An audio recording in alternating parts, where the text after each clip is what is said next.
Channel Khan sir crash course. जैसा कि हम पिछली क्लास में पढ़ चुके हैं, हम टेंस के बारे में पढ़ रहे थे। हमने देख लिया था टेंस क्या होते हैं, कितने टाइप के होते हैं, और उन्हें पूरी तरह से हम समझ भी चुके थे कि कौन टेंस कितने टाइप के होंगे। और उसमें से हम पढ़ कौन सा रहे थे, हम प्रेजेंट का सिंपल का अफर्मेटिव पढ़ रहे थे, यानी सिंपल प्रेजेंट का अफर्मेटिव वाला पढ़ रहे थे, जो हम डिस्कस कर चुके हैं पिछली क्लास में। यदि आपने वो क्लास नहीं देखी है तो पहले आप उस क्लास को देखिए, क्योंकि जब तक आप पिछली क्लास नहीं पढ़े होंगे तब तक आपको नेक्स्ट क्लास समझ में नहीं आएगी। तो सिंपल प्रेजेंट का अफर्मेटिव हम पढ़ चुके थे। यहाँ हमने आपको बनाने का नियम भी बता दिया था, कैसे बनाएंगे वो भी सारा बता दिया था। तो चलिए शुरू करते हैं। इसी का सिंपल प्रेजेंट का अफर्मेटिव हम डिस्कस कर चुके थे। आज हम निगेटिव, इंट्रोगेटिव, इंट्रोगेटिव निगेटिव, ये तीनों सेंटेंस डिस्क्राइब ऊपर लिखा हुआ है सिंपल प्रेजेंट का निगेटिव, इंट्रोगेटिव, इंट्रोगेटिव निगेटिव, ये तीनों सेंटेंस हम बारी बारी से डिस्कस करेंगे। तो सबसे पहले हम डिस्कस करने जा रहे हैं निगेटिव, सिंपल प्रेजेंट का निगेटिव वाला। तो निगेटिव सेंटेंस को बनाने के लिए सबसे पहले आपको ये रूल याद करना होगा, subject do does plus not plus verb की फर्स्ट फॉर्म प्लस ऑब्जेक्ट। अब निगेटिव सेंटेंस को पहचानेंगे कैसे कि ये निगेटिव है कि अफर्मेटिव है कि इंट्रोगेटिव है कि इंट्रोगेटिव निगेटिव है। तो उसे पहचानने का सबसे आसान तरीका है, निगेटिव जो होगा उसमें नहीं होगा, और यदि इंट्रोगेटिव निगेटिव होगा तो साथ में क्वेश्चन मार्क होगा। लेकिन यदि क्वेश्चन मार्क नहीं है तो वो सिंपल प्रेजेंट का सिर्फ निगेटिव वाला। यदि क्वेश्चन मार्क है तो निगेटिव इंट्रोगेटिव है, लेकिन यदि क्वेश्चन मार्क नहीं है तो वो सिर्फ निगेटिव है। इसके अलावा आपको नोट ये खास कर ध्यान रखना होता है, क्योंकि इसी से आप समझ पाएंगे कि कहाँ डू लगाएं, कहाँ डज लगाएं। तो चलिए देखिए आप, ही सी इट नेम सिंगुलर यानी एक वचन के साथ डू लगाते हैं, जबकि आई यू वी दे प्यूलर बहुवचन यानी बहुवचन के साथ हम डू का यूज करते हैं। यहाँ पर खास ध्यान देने वाली बात यह है कि यदि सेंटेंस में कभी नहीं आता है तो उसके लिए हम नेवर लगाते हैं, और यदि हमने नेवर लगा लिया तो हम डू डज इन्हें नहीं लगाते हैं। कभी नहीं यदि आ रहा है तो उसकी जगह पे आप नेवर लगाएंगे, ना कि डू डज। तो चलिए हम एक सेंटेंस बनाते हैं। यहाँ पे देखिए आप, मैं अपना पाठ याद नहीं करता हूँ। तो हम इस नियम के हिसाब से बनाएंगे। सबसे पहले सब्जेक्ट लिखना है, तो सब्जेक्ट इसमें देखिए, मैं अपना पाठ याद नहीं करता हूँ। पिछली क्लास में मैंने बताया था सब्जेक्ट क्या होता है। सब्जेक्ट वो होता है जो काम कर रहा होता है। मैं अपना पाठ याद नहीं करता हूँ, यहाँ काम कौन कर रहा है, मैं अपना पाठ याद नहीं करता हूँ ना, तो मैं काम कर रहा हूँ, तो मैं की आई। उसके बाद आपको डू डज लगाना है। तो अब कन्फ्यूजन होगा डू लगाएं कि डज लगाएं, तो उसके लिए आपको नोट वाला नियम याद करना होगा। देखिए आई के साथ डू, तो आप डू लगाइए। उसके बाद नॉट, फिर उसके बाद क्या है आपका, वर्ब की फर्स्ट फॉर्म। अब इसमें देखिए वर्ब क्या है आपका, देखिए वर्ब मैंने बताया था जो काम हो रहा है। काम हो क्या रहा है, जैसे खेल रहा है, कूद रहा है, जा रहा है, खा रहा है। तो इसमें देखिए काम कर क्या रहा है, मैं अपना पाठ याद नहीं करता हूँ। याद नहीं करता हूँ, याद करना काम है, तो याद करना की लगानी है फर्स्ट फॉर्म। तो याद करना की लगाइए आप। उसके बाद आपको ऑब्जेक्ट लगाना है। तो याद हो गया, मैं हो गया, नहीं भी हो गया, बच्चा क्या, अपना पाठ की माई लेसन। बस ये आपका पहला सेंटेंस बन गया। इस तरह से आप कोई भी सेंटेंस सिंपल प्रेजेंट का निगेटिव वाला बना सकते हैं इन रूल की सहायता से। इन नियम को, जब तक आपको ये नियम याद होंगे, आपको यदि ये नियम याद हो जाएंगे तो आप सिंपल प्रेजेंट का निगेटिव वाला आसानी से बना लेंगे।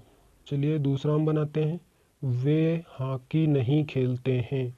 इस नियम के अकॉर्डिंग बनाइए। सब्जेक्ट इसमें देखिए क्या, वे हॉकी नहीं खेलते हैं, वे हॉकी नहीं खेलते हैं। सब्जेक्ट क्या है, वे की दे। देखिए सबसे पहले आपको तो मीनिंग याद करनी होगी, क्योंकि जब तक आपको वर्ब यानी मीनिंग याद नहीं होगी तब तक आप सेंटेंस बना ही नहीं सकते। अब आपको यदि वे के मीनिंग नहीं याद है तो आप कैसे लगा लेंगे दे। तो सेंटेंस बनाने से पहले सबसे पहले तो आप वर्ब याद करिए। वर्ब का मैंने अलग वीडियो बना दिया है, कौन कौन मेन वर्ब हैं जिन्हें आपको खास कर ध्यान रखना है, उनके बिना तो आप सेंटेंस बना ही नहीं सकते। वो नेक्स्ट वीडियो बना हुआ है, पहले आप उससे देख लीजिए और उन वर्बों को याद करिए। जब तक आपको वर्ब नहीं याद होंगे तब तक आप सेंटेंस बना ही नहीं सकते। चलिए तो बनाइए सेंटेंस। सब्जेक्ट आपका हो गया, फिर डू डज। देखिए डू डज में क्या लगाना है, दे के साथ डू। नेक्स्ट आपका नॉट। उसके बाद वर्ब की फर्स्ट फॉर्म। वर्ब इसमें देखते हैं, देखो क्या है, वे हॉकी नहीं खेलते हैं। हॉकी, हॉकी कोई काम है? खेलते, खेलने की क्या होती, खेलना काम है, खेलने की क्या होती है, प्ले। उसके बाद ऑब्जेक्ट। ऑब्जेक्ट क्या है इसमें, ऑब्जेक्ट क्या बचा आपका, हॉकी, HOCKEY, हॉकी। ये आपका बन गया। ये आपको अपने हाथ बनाना है और कमेंट करना है। तो जैसा कि अभी हमने बताया था कि हम आज ये 3 सेंटेंस डिस्कस करेंगे, तो इसमें से हमने निगेटिव वाला डिस्कस कर लिया। पिछली वीडियो में हमने अफर्मेटिव डिस्कस कर चुके हैं। अब हम इंट्रोगेटिव डिस्कस करेंगे। इंट्रोगेटिव, इंट्रोगेटिव सेंटेंस को बनाने का सबसे पहले तो आपको ये रूल याद करना होगा। जैसा कि कोई भी सेंटेंस बनाने के लिए आपको पहले रूल याद करना होता है। तो सबसे पहले इसकी पहचान देखिए कि इंट्रोगेटिव आप पहचानेंगे कैसे कि ये इंट्रोगेटिव है कि अफर्मेटिव है कि निगेटिव है, कौन सा है। तो जो इंट्रोगेटिव आपका होता है उसकी सबसे बड़ी पहचान होती है प्रश्न पूछता हुआ वाक्य, यानी कि वो आपसे क्वेश्चन कर रहा होगा। क्या वह किताब पढ़ता है, आपसे क्वेश्चन पूछ रहा है ना, क्या वह किताब पढ़ता है, क्या वह यहाँ रहती है, क्वेश्चन कर रहा है। तो क्वेश्चन करता हुआ आपको वाक्य मिलेगा। और दूसरी सबसे बड़ी पहचान, पूरा सेंटेंस लिखने के बाद आपका प्रश्नवाचक वाक्य, प्रश्नवाचक चिन्ह, ये लास्ट में निशान लगा होगा। जैसे कि आप यहाँ देख सकते हैं, क्या वह किताब पढ़ता है, पूछ रहा है क्वेश्चन, क्या वह किताब पढ़ता है, क्वेश्चन ही तो कर रहा है। और लास्ट में देखिए क्वेश्चन मार्क लगा है। तो सबसे बड़ी पहचान क्वेश्चन मार्क। जैसे ही क्वेश्चन मार्क लगा हो आप तुरंत समझ जाएंगे कि ये इंट्रोगेटिव का है। उसके बाद आपको ये नोट वाले खासकर ध्यान रखना है। देखिए क्या है, कब, क्यों, कैसे आदि प्रश्नवाचक शब्द बीच में हो तो सबसे पहले उनकी अंग्रेजी, यानी ये यहाँ बता रहा है यदि कोई सेंटेंस लिखा हुआ है और उसके बीच में कब, क्यों, कैसे आ रहा है तो सबसे पहले उनकी अंग्रेजी बनाइए, उसके बाद पूरा नियम फॉलो कीजिए। तो कब, क्यों, कैसे यानी WH वाली मीनिंग, WH वाली जो मीनिंग आती है तो सबसे पहले WH वाली मीनिंग लिखिए। उसके बाद डू डज सब्जेक्ट वर्ब की first form object question mark, ये नियम चलाइए। दूसरा क्या है, कितना, हाउ मच, कितने, हाउ मैनी, कौन सा, विच हो तो उनसे जुड़ी नाउन को भी लिखते हैं। यानी ये यहाँ बता रहा है किसी वाक्य में कितना यूज हो रहा है, कितने यूज हो रहा है, कौन सा यूज हो रहा है। तो इनकी मीनिंग लगाइए लेकिन साथ में नाउन को भी लगाइए। उसके बाद अपना नियम ये फॉलो कीजिए, पहले इनकी मीनिंग साथ में नाउन, फिर आप ये नियम फॉलो कीजिए। तीसरा क्या कह रहा है, अगर प्रश्नवाचक शब्द सब्जेक्ट का काम कर रहा है तो उसके तुरंत बाद वर्ब लगाते हैं। ये यहाँ बता रहा है अगर प्रश्नवाचक शब्द, कोई सेंटेंस जैसे दिया है और उसके बीच में प्रश्नवाचक शब्द आ रहा है, कौन, कैसा, ये प्रश्नवाचक शब्द जो बीच में आ रहे हैं तो सबसे पहले उनकी अंग्रेजी बनाइए, उसके तुरंत बाद वर्ब लगाइए, ना कि डू डज लगाएंगे। उसके तुरंत बाद बस यहाँ से आप फॉलो करेंगे, यानी सबसे पहले प्रश्नवाचक शब्द जो आपका सब्जेक्ट का काम कर रहा है तो सब्जेक्ट से बनाइए, सब्जेक्ट वर्ब की first form object question mark. ये नियम थोड़ा कॉम्प्लिकेटेड हो सकते हैं समझने के लिए, लेकिन आप अभी जब एग्जाम्पल इनके देखेंगे बनाएंगे तो आपको आसानी से समझ में आ जाएंगे। तो चलिए हम बनाते हैं सेंटेंस एग्जाम्पल्स। ये इंट्रोगेटिव का है एग्जाम्पल्स। क्या वह किताब पढ़ता है, क्वेश्चन मार्क है आपका, क्वेश्चन भी कर रहा है यानी इंट्रोगेटिव का है। क्या वह किताब पढ़ता है, तो उसका नियम क्या था, पहले WH उसके बाद डू डज। तो यहाँ देखिए क्या वह किताब पढ़ता है, इसमें WH वाली कोई मीनिंग है, क्या वह किताब पढ़ता है, कोई प्रश्नवाचक शब्द बीच में है, कब क्यों कैसे, नहीं है ना। तो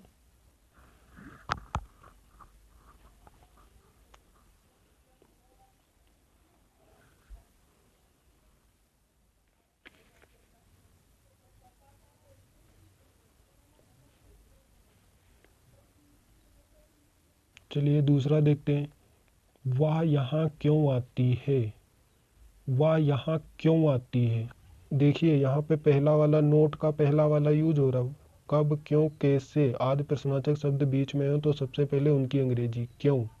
यहाँ पे क्यों बीच में ही तो आ रहा है, तो नियम क्या कह रहा था, यदि कब क्यों कैसे आदि प्रश्नवाचक शब्द बीच में आए तो सबसे पहले उनकी अंग्रेजी। तो क्यों, सबसे पहले क्यों की अंग्रेजी लगाइए। क्यों की मीनिंग क्या होती है, वाई। वाई, वाई, वाई कौन सी मीनिंग थी, WH वाली। वाई WH से स्टार्ट होती है तो WH वाली हो गई, उसके बाद डू डज लगाना है। तो फिर से मैं बता रहा हूँ, डू डज में से किसके अकॉर्डिंग लगता है, सब्जेक्ट के अकॉर्डिंग। डू या डज क्या लगाना है वो सब्जेक्ट डिसाइड करता है। तो यहाँ पे आप देखिए इसमें सब्जेक्ट क्या है, वह यहाँ क्यों आती है, वह यहाँ क्यों आती है, वह सब्जेक्ट क्या है, वह यहाँ क्यों आती है, वह, तो वह है ना सब्जेक्ट। तो इसके अकॉर्डिंग आप लगाएंगे डू डज। तो वह के साथ आपका क्या लगता है, वह यानी सी, सी के साथ क्या लगेगा, डज। तो आप डज लगाइए, डज।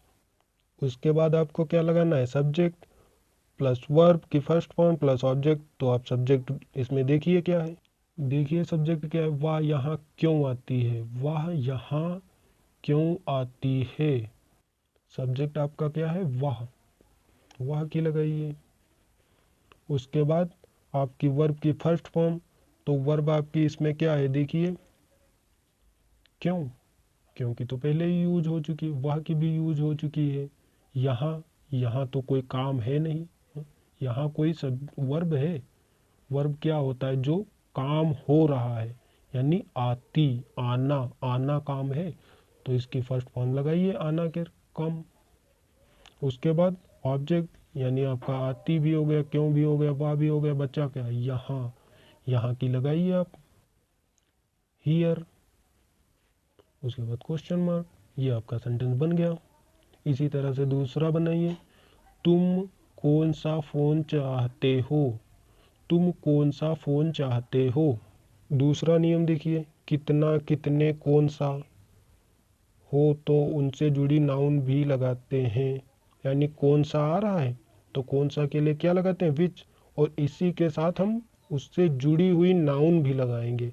देखिए कैसे, कौन सा के लिए विच, उसके बाद उससे जुड़ी हुई नाउन, यानी कौन सा फ़ोन चाहते हो, फ़ोन, फ़ोन है आपका नाउन, तो आप फ़ोन की लगाइए।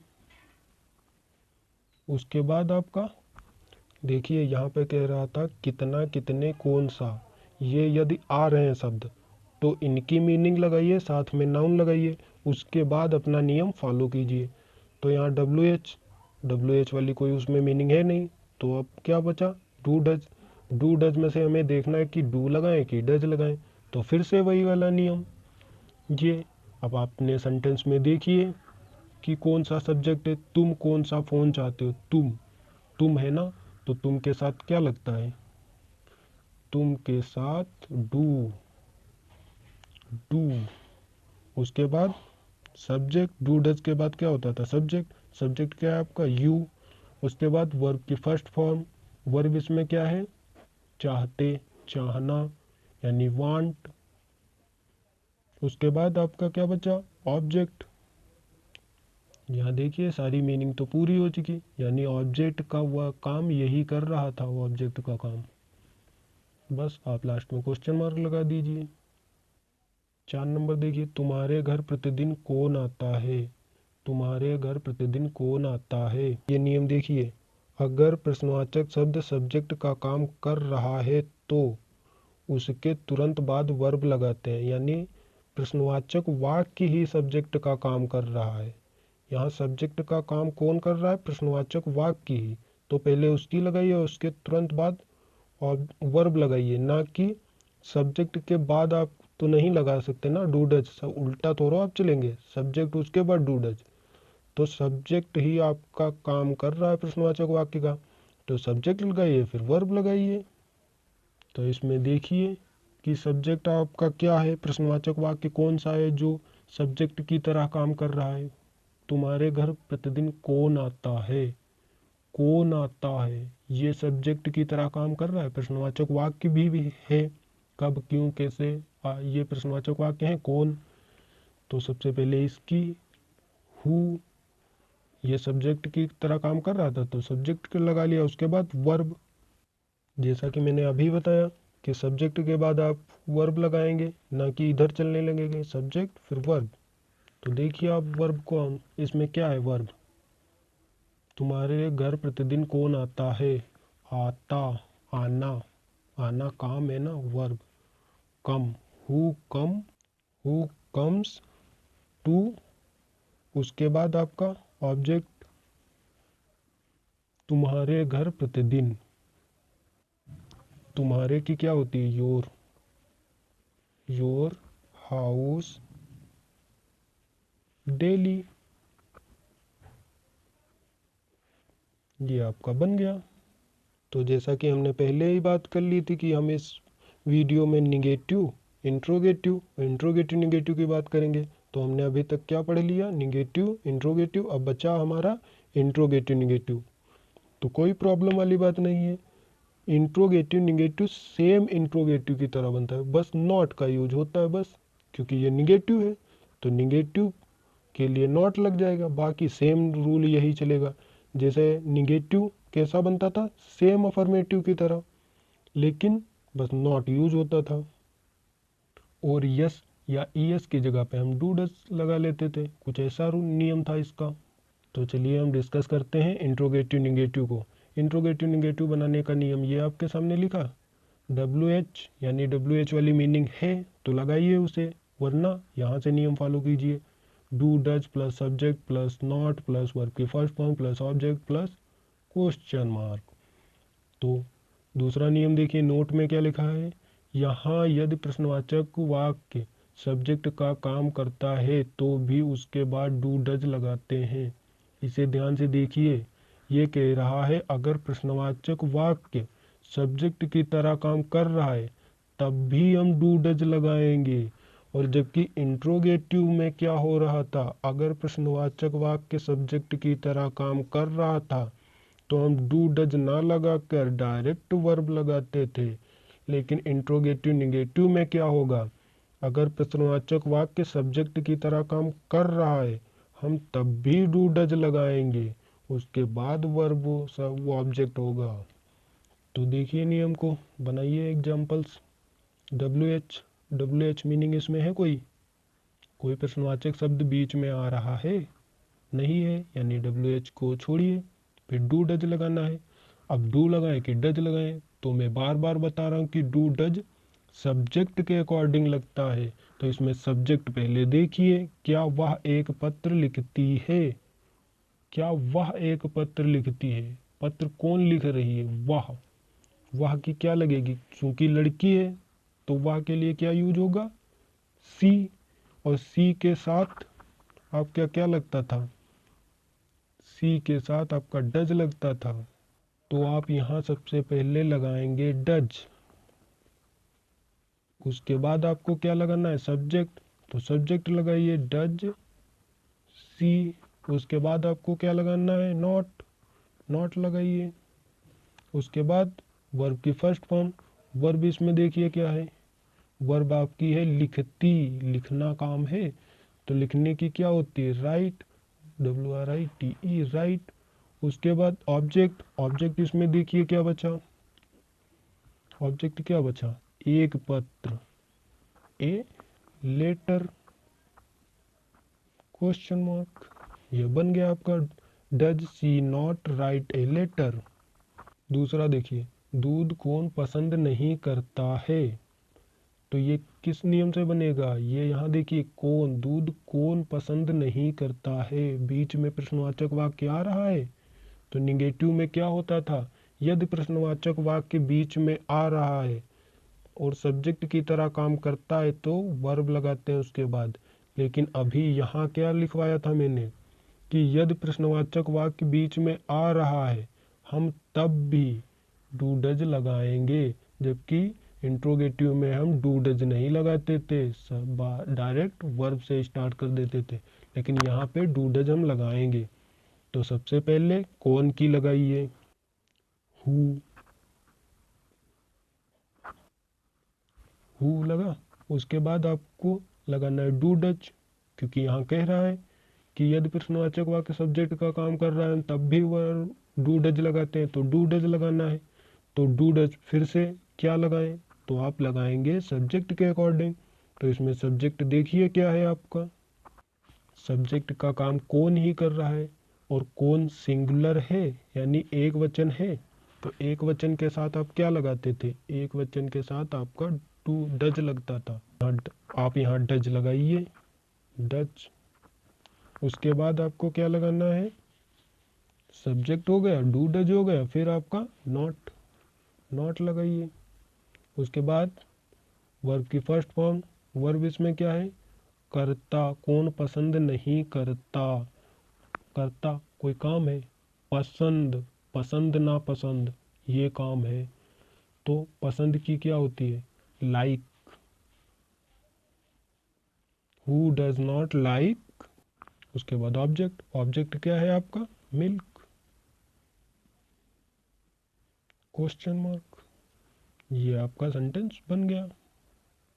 इसी तरह से आप सारे नियम को याद कीजिए, और जब आपको नियम याद हो जाएंगे तो सिंपल प्रेजेंट का आप निगेटिव, इंट्रोगेटिव, इंट्रोगेटिव, निगेटिव आसानी से बना लेंगे। और यदि आपने अभी तक पिछला वीडियो नहीं देखा तो पहले आप उस पिछले वीडियो को देखिए, बाद में ये वीडियो देखिए। और उससे पहले आप मीनिंग याद कीजिए, क्योंकि जब तक आपको मीनिंग याद नहीं होंगी, वर्ब याद नहीं होंगी, तब तक आप कैसे बना लेंगे। अब यदि आपको मे की मीनिंग ही नहीं पता है कि आई होती है, तो आप कैसे बना लेंगे। तो सबसे पहले मैं, वे, तुम, वह, कितना, कितनी, ये मीनिंग याद कीजिए ना। जब तक आपको मीनिंग याद नहीं होंगे आप सेंटेंस बना ही नहीं सकते। तो मीनिंग के लिए एक अलग वीडियो है, वो देखिए, जो इम्पॉर्टेंस मीनिंग है मैंने लिख के वीडियो बनाया हुआ है, आप उन्हें लर्न करिए। उसके बाद आपको सेंटेंस बनाने आसानी से आ जाएंगे। तो अभी तक हमने क्या डिस्कस कर लिया, सिंपल प्रेजेंट के चारों हमने डिस्कस कर लिए। अब हम कल से यानी अगले वीडियो में डिस्कस करेंगे कॉन्टिन्यूअस प्रेजेंट के चारों, affirmative, negative, interrogative, interrogative, negative. कल से हमारा स्टार्ट होगा कॉन्टिन्यूअस, उसके बाद अब परफेक्ट, परफेक्ट कॉन्टिन्यूअस, इस तरह से हम सारे पढ़ेंगे। Thank you.